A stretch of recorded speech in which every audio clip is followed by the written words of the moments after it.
நாளைய தினம் 27/2/2026 மாசி மாதத்தின் வளர்பிறை வெள்ளிக்கிழமை.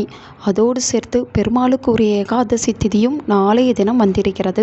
நாளைய தினம் அதிகாலை 12:55 மணிக்கு ஏகாதசி திதி தொடங்கி இரவு 10:50 மணி வரை உள்ளது. இந்த சக்தி வாய்ந்த நாளில் நாம் செய்யக்கூடிய பரிகாரங்கள் நமக்கு பலவிதமான நலன்களை தரும்.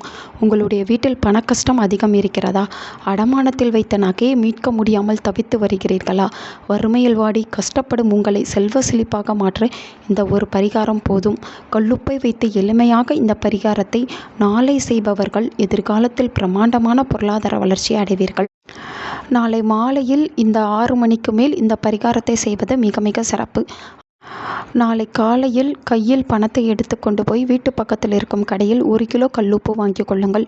அதை உங்களுடைய பையில் வைத்துக்கொண்டு கொஞ்சம் துளசி இலைகளை வாங்கி கொண்டு நேராக பெருமாள் கோவிலுக்கு செல்ல வேண்டும். கல்லுப்பு வாங்கிய கையோடு பெருமாள் கோவிலுக்கு சென்று பெருமாளுக்கு துளசி இலைகளை கொடுத்து அர்ச்சனை செய்து பெருமாளை வழிபாடு செய்து மகாலட்சுமி தாயாரை வழிபாடு செய்து வந்து அந்த பெருமாள் கோவில் பிரசாதத்தோடு இந்த கல்லுப்பை வீட்டிற்குள் எடுத்து வர வேண்டும். உங்கள் கையில் இருப்பது வெறும் கல்லுப்பு அல்ல, அது மகாலட்சுமி கூடிக்கொண்டிருக்கும் ஒரு பொருள். உங்களோட மகாலட்சுமி தாயார் அந்த பெருமாளுக்கும் அந்த கல்லுப்பின் ரூபத்தில் உங்கள் வீட்டிற்குள் நுழைவார்கள். அந்த நிமிடமே உங்கள் வீட்டை பிடித்த வறுமையானது நீங்கிவிடும். பூஜை அறையில் ஒரு நெய் தீபம் ஏற்றி வைத்துவிட்டு வாங்கி வந்த கல்லுப்பை ஒரு சின்ன பவுலில் கொட்டி மகாலட்சுமி தாயார் முன்பு வைத்து விடுங்கள். பிறகு உங்களுடைய பிரார்த்தனையை இறைவனிடம் வைக்க வேண்டும்.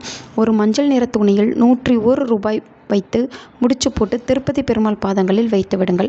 அதாவது உங்கள் வீட்டில் இருக்கும் பெருமாளின் முன்பு அந்த முடிச்சை வைக்க வேண்டும். திருப்பதி பெருமாளை, இந்த காணிக்கை உனக்காக, என்னுடைய பண கஷ்டம் தீர்ந்தவுடன் இந்த காணிக்கை கொண்டு வந்து திருப்பதி கோவிலில் சேர்ப்பதாக மனமுருகி பிரார்த்தனை செய்து கற்பூர தீப ஆராதனை காண்பித்து வழிபாட்டை நிறைவு செய்து கொள்ளுங்கள். திருப்பதி சென்று என்னால் இந்த காணிக்கையை செலுத்த முடியாது என்பவர்கள் உங்கள் வீட்டு பக்கத்தில் இருக்கும் பெருமாள் கோவிலில் உண்டியலில் சேர்த்து விடுவதாக வேண்டிக் கொள்ளுங்கள். வழிபாடு முடிந்தவுடன் அந்த கல்லுப்பை எடுத்து சமைப்பதற்கு நீங்கள் பயன்படுத்திக் கொள்ளலாம். நாளைய தினம் மட்டும் நீங்கள் இந்த ஒரு வழிபாட்டு முறையை நம்பிக்கையோடு செய்துவிட்டால் உங்கள் வீட்டிற்குள் மகாலட்சுமி நிரந்தரமாக குடிக்கொள்வாள். அந்த திருப்பதி பெருமாள் உங்களுக்கான அருள் ஆசையை பரிபூரணமாக வழங்கி விடுவார். இந்த வழிபாட்டை முழு நம்பிக்கையுடன் செய்து பாருங்கள். உங்களுடைய வாழ்க்கையில் அடுத்து வரும் நாட்களில் எல்லாம் நல்ல முன்னேற்றம் இருக்கும். நல்லதே நடக்கும்.